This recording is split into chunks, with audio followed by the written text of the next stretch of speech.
오늘은 디모데전서 5장으로 가겠습니다. 오늘 5장 1절에서 16절까지 좀 긴데 그래도 한번 쭉 보겠습니다. 제5장. 늙은이를 꾸짖지 말고 권하되 아버지에게 하듯하며 젊은이에게는 형제에게 하듯하고 늙은 여자에게는 어머니에게 하듯하며 젊은 여자에게는 온전히 깨끗함으로 자매에게 하듯하라. 참 과부인 과부를 존대하라. 만일 어떤 과부에게 자녀나 손자들이 있거든 그들로 먼저 자기 집에서 효를 행하여 부모에게 보답하기를 배우게 하라. 이것이 하나님 앞에 받으실 만한 것이니라. 참 과부로서 외로운 자는 하나님께 소망을 두어 주야로 항상 간구와 기도를 하거니와 향락을 좋아하는 자는 살았으나 죽었느니라. 내가 또한 이것을 명하여 그들로 책망받을 것이 없게 하라. 누구든지 자기 친족, 특히 자기 가족을 돌보지 아니하면 믿음을 배반한 자요 불신자보다 더 악한 자니라. 과부로 명부에 올릴 자는 나이가 60이 덜 되지 아니하고 한 남편의 아내였던 자로서 선한 행실의 증거가 있어 혹은 자녀를 양육하며 혹은 나그네를 대접하며 혹은 성도들의 발을 씻으며 혹은 환난당한 자들을 구제하며 혹은 모든 선한 일을 행한 자라야 할 것이요 젊은 과부는 올리지 말지니 이는 정욕으로 그리스도를 배반할 때 시집 가고자 함이니 처음 믿음을 저버렸으므로 정죄를 받느니라. 또 그들은 게으름을 익혀 집집으로 돌아다니고 게으를 뿐 아니라 쓸데없는 말을 하며 일을 만들며 마땅히 아니할 말을 하나니 그러므로 젊은이는 시집가서 아이를 낳고 집을 다스리고 대적에게 비방할 기회를 조금도 주지 말기를 원하노라. 이미 사탄에게 돌아간 자들도 있도다. 만일 믿는 여자에게 과부 친척이 있거든 자기가 도와주고 교회가 짐지지 않게 하라. 이는 참 과부를 도와주게 하려 함이라. 아멘.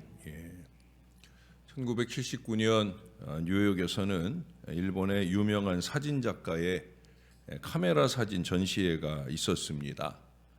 고독이라는 제목의 사진전이었는데 작가는 부제를 붙여서 한 인간의 고독이라고 했어요. 왜냐하면 사진들이 한 외로운 노인에 대한 그 노인의 주변적인 삶에 대한 사진에 집중되고 있기 때문이에요. 이 사진전에 전시된 사진의 내용들은 이렇습니다. 뉴욕의 뒷골목인 흑인들만이 살고 있는 거리입니다. 불이 꺼진 석유 난로가 있고 새벽에 뿌옇게 창가를 찾아오는 냉기만이 있는 한 칸 방에 한 노인이 흰 벽을 향하여 담요를 뒤집어 쓰고 앙상하게 누워 있는데 머리맡에는 전화기 한 대가 놓여 있었습니다. 그런데 이 전화가 바로 사진의 초점이었어요. 아무도 찾아주지 않는 밀폐된 이 방 안에 외부 세계와의 단 하나의 연결인 이 가느다란 이 전화선이 놓여 있을 뿐입니다. 어김없이 하루에 한 번씩 전화벨이 울렸습니다. 밤새 별일 없으셨습니까? 이 전화는 자녀들이나 친구들이 걱정하면서 무난하는 그런 전화가 아니에요. 이 전화는 장의사의 문의 전화입니다. 전화에 응답이 없으면 이 노인이 간밤에 별세 한 줄을 알고 앰뷸런스가 늦지 않게 찾아오도록 조치가 되어 있다는 거예요. 그의 죽음을 확인하려는 전화선 하나 외에는 외부 세계와 단절되어 있는 이 노인방에서 죽음 앞에 서 있는 이 노인방에서 죽음 앞에 서 있는 한 인간의 고독을 상징으로 그 사진전이 열리게 된 겁니다. 인생의 말년에는 고독만이 남아 그의 인생을 더욱 처량하게 하고 결국 그에게 다가오는 것은 죽음뿐이다 하는 것을 보여주려는 거죠. 인생의 허물을 이야기하고 있습니다. 외로움은 친구가 없고 홀로 있으며 의지할 것 없는 느낌의 상태로 정의합니다. 외로움은 때때로 내적인 공허감, 텅 빈 느낌 같기도 하고 혹은 사무치는 쓸쓸한 느낌, 불명확한 만족에 대한 깊은 갈망 같기도 합니다. 세상에는 고독이란 병에 걸려서 슬퍼하며 신음하는 분들이 뜻밖의 많이 있어요. 그게 뭐 실제적으로 홀로 살기 때문에 느끼는 고독만이 아니라 어떤 일에 홀로 매진하면서 아무 조력자들을 만나지 못할 때 만나는 그런 고독도 있을 거예요. 성격상으로 내성적이거나 열등감을 가진 사람들 중에 특별히 많이 있고, 또한 뚜렷한 삶의 목적을 갖지 못한 사람들, 또 하나님께 대한 신앙을 갖지 못한 분들 중에 많이 있어요. 어떤 글에 보니까 이 고독이란 병을 치료하려면 세 가지 중 하나를 열심히 하라는 거예요. 첫 번째는 다른 사람이 나를 도와주기를 바라고 나에게 친절하게 대해주기를 바라는 대신에 오히려 나도 남을 도와줄 수 있다는 확신을 가지고 남에게 친절을 베풀고 도와주는 이 유익한 존재가 되기 위해 조력하다 보면 그러면 고독을 잊을 수 있다는 거예요. 우리 바자회나 바포 공동체, 섬김 참여 같은 것은 아주 도움이 될 거예요. 두 번째는 보람 있는 삶의 목표를 가지고 열심히 분투 노력하면 그러면 어느 순간에 고독을 잊고 살 수 있다는 거죠. 그리고 세 번째, 가장 중요한 거예요. 그것은 모든 죄와 불안과 고독을 해결하기 위해 이 땅에 육신을 입고 오셔서 십자가를 지신 우리 예수님을 믿고 그분을 구주로 영접하는 거예요. 예수님 말씀하셨잖아요. 수고하고 무거운 짐진 자들아 다 내게로 오라. 내가 너희를 쉬게 하리라. 우리를 끊임없이 부르고 계셔요.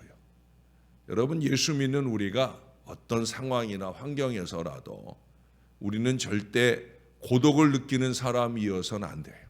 왜? 예수님이 언제나 우리의 좋은 친구도 되시고 위로자도 되어 주시니까. 여러분, 오늘 본문에 보시면 다양한 고독자들이 언급되고 있어요. 느끼셨나 모르지만 1절에 보면은 늙은이부터 시작해서 그 다음에 늙은 여자라든지 가장 많이 언급하는 게 이제 과부에 대한 언급을 말하고 있어요. 그것도 젊은 과부는 과부로 취급도 안 하고 늙은 과부, 그렇게 어렵고 힘든 외로운 가운데서도 열심히 있게 섬기고 나누고자 애쓰는 사람, 그런 사람들을 잘 언급해주고 있어요. 자, 여러분, 우리가 외롭고 고독한 이런 사람들을 보거나 만났을 때 과연 그들을 어떻게 대해야 할까 하는 그 숙제를 오늘 생각해 보고자 하는 거예요. 가장 먼저 꼽을 수 있는 것은 예수님께로 인도해야 되는 거죠. 그렇죠? 제가 이 설교 준비를 하고 이제 지난주에 주보를 작성하기 위해 이 설교를 쭉 읽으면서 그날 부를 찬송들을 고르거든요. 항상 그날 말씀과 연결된 찬송을 고르려고 저 나름으로는 많이 원고를 다시 읽어보면서 골몰을 해요. 결국은 이 설교에 대한 찬송은 잘 익숙하게 부르지 않은 찬송이지만 어떻든 499장, 500장을 통해 우리가 예수의 이 생명줄을 던질 그 대상을 향한 우리의 마음을 늦추지 말아야 된다 하는 얘기를 하고 싶은 거죠. 예수님께로 인도해야 되는 거예요. 영국의 문인 브루크가 미국 여행을 떠나게 되었어요.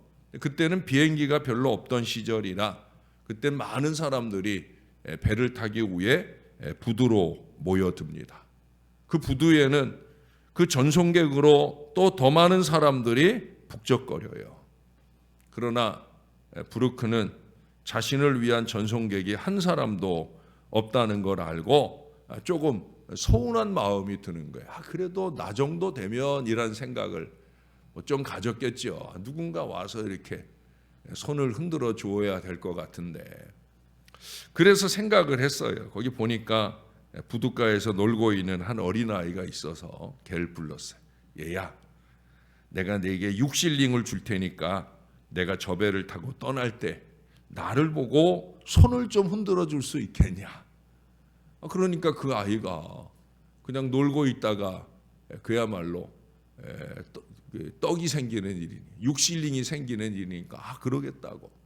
그리고 6실링을 받고는 부르크가 이제 배를 타고 가는데 이 아이가 6실링 값을 하려고 하는지 그 이상으로 아주 열심히 부르크를 향해 손을 흔들어 주었다는 거예요. 그러나 여러분, 부르크는 그렇게 얘기를 해요. 돈 받고 흔드는 손을 보고 나는 더욱더 고독을 느꼈다라고 말했다 하는 거예요.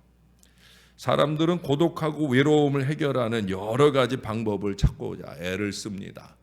가장 대표적인 게 잠언서 23장에도 언급하고 있는 음주, 또 억지로 인위적으로 만든 그런 해결 방법으로 음란한 행위를 통해 고독을 좀 풀어보려고 하는 어리석음도 잠언서 7장에 말씀하고 있어요.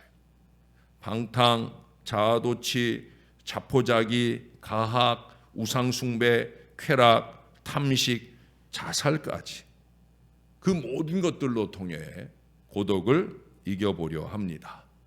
그러나 해결되겠어요? 안 되겠어요? 그 모든 것들은 다 그릇된 해결 방법이에요. 결국 길은 딱 하나예요. 그들을 주님께로 인도해야 합니다. 오직 우리 예수님께서 영원하고 든든한 친구가 되어 주실 때 그때 모든 고독의 상황에서도 우리는 평안함을 누리며 행복할 수 있는 거예요. 가족이 있다고 고독하지 않습니까? 아니잖아요. 또 이웃이 있다고 고독하지 않습니까? 아니잖아요. 오늘날 그 동사무소나 이런 데서도 열심히 있게 하는 일들 가운데 하나가 뭐냐면 고독사를 방지하고자 애를 쓰는 거예요. 그래서 여러분 그런 차들도 봤을 거예요. 아마 이렇게 동사무소 차들 가운데 찾아가는 서비스 해가지고, 그래서 요즘엔 그런 사역자들을 동사무소 안에 두고 그렇게 열심히 있게 찾아보게 합니다. 어떤 경우에는 그냥 형식적인 찾아봄이 되어 그런 많은 노력에도 불구하고 외롭게 죽어가는 이들이 우리 곁에 지금도 많이 있어요. 그래서 그분들에게 좀 더 관심을 가지고 예수 잘 믿게 하는 이 믿음의 구주를 우리가 잘 전하는 게 중요하겠죠. 두 번째로는 더 말할 것도 없이 우리가 친구가 되어 주어야 합니다. 도시의 어느 조용한 거리를 키 작은 노인이 천천히 걸어가고 있었습니다. 가을 오후였어요. 낙엽들은 그에게 지나간 다른 여름들을 생각하게 하면서 더 깊은 외로움을 느끼게 합니다. 이제 이듬해 6월이 올 때까지 그는 또다시 길고 고독한 그런 밤들을 보내야만 했습니다. 그때 고아원 근처의 낙엽들 사이에서 종이 쪽지 하나가 그의 눈에 띄었어요. 노인은 몸을 숙여 떨리는 손으로 그것을 주워 들었습니다. 어린아이의 글씨체로 쓰여진 그 글을 읽으면서 노인은 눈물이 글썽거렸어요. 그 단어들이 하나씩 그의 마음을 울렸습니다. 쪽지에는 이렇게 쓰여 있었습니다. 누가 이것을 발견하든지 난 당신을 사랑해요. 누가 이것을 발견하든지 난 당신이 필요해요. 난 얘기를 나눌 사람이 아무도 없어요. 그러니 누가 이것을 발견하든지 난 당신을 사랑해요. 노인은 눈을 들어서 고아원을 두리번거렸습니다. 마침내 노인은 창틀에 코를 누른 채 밖을 내다보고 있는 외로운 여자아이를 발견했어요. 노인은 마침내 자신에게 친구가 생겼음을 알았습니다. 그래서 노인은 소녀에게 손을 흔들며 미소를 지어 주었습니다. 그들은 그 겨울을 웃으며 보내리라는 것을 알게 되었습니다. 그들은 실제로 담장을 사이에 두고 얘기도 나누고 서로를 위해 만든 작은 선물들을 주고받으면서 그 겨울을 웃으며 보냈습니다. 노인은 그 어린 소녀를 위해 장난감을 만들어 주었고요. 소녀는 노인을 위해 크레용으로 초록색 나무와 햇빛에 둘러싸인 아름다운 부인들을 그려 주었습니다. 그리고 그들은 더 많이 웃었습니다. 이윽고 여름이 오고 6월의 첫째 날이 되었을 때 어린 소녀는 또 노인에게 그림 보여주기 위해 열심히 그림을 그리고 담장이 있는 곳으로 달려갔어요. 하지만 노인은 그곳에 없었습니다. 그 다음 날도 더 이상 소녀는 노인을 볼 수가 없었습니다.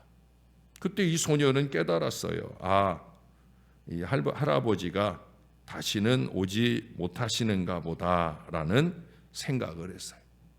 물론 아직 어린 나이라 그 할아버지가 돌아가셨겠거니 하는 생각까지는 못해도 어떻든 그동안 즐겁고 행복한 그 관계의 단절을 절박하게 느끼게 되었다는 거예요. 그래서 소녀는 자신의 방으로 돌아가 크레용과 종이를 꺼내 써내려 갔어요. 뭐라고 썼겠어요? 누가 이것을 발견하든지 난 당신을 사랑해요. 누가 이것을 발견하든지 난 당신이 필요해요. 난 얘기를 나눌 사람이 아무도 없어요. 그러니 누가 이것을 발견하든지 난 당신을 사랑해요. 친구가 될 수 있다고 생각하는 다른 그리스도인들에게, 아니 우리는 그 이상 외롭고 힘겨운 사람들에게 상호간의 관심사를 가지고라도 우리가 먼저 다가갈 수 있어야 된다는 거예요. 가족 안에서도 찾아봐야 합니다. 이웃들 간에도 찾아봐야 합니다.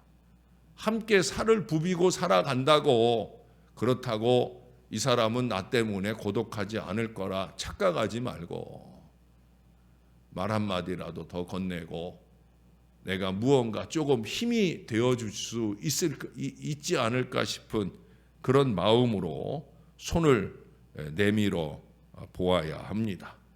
친구가 되어 주어야지, 이웃이 되어 주어야지 외롭게 하면 안 된다는 거예요.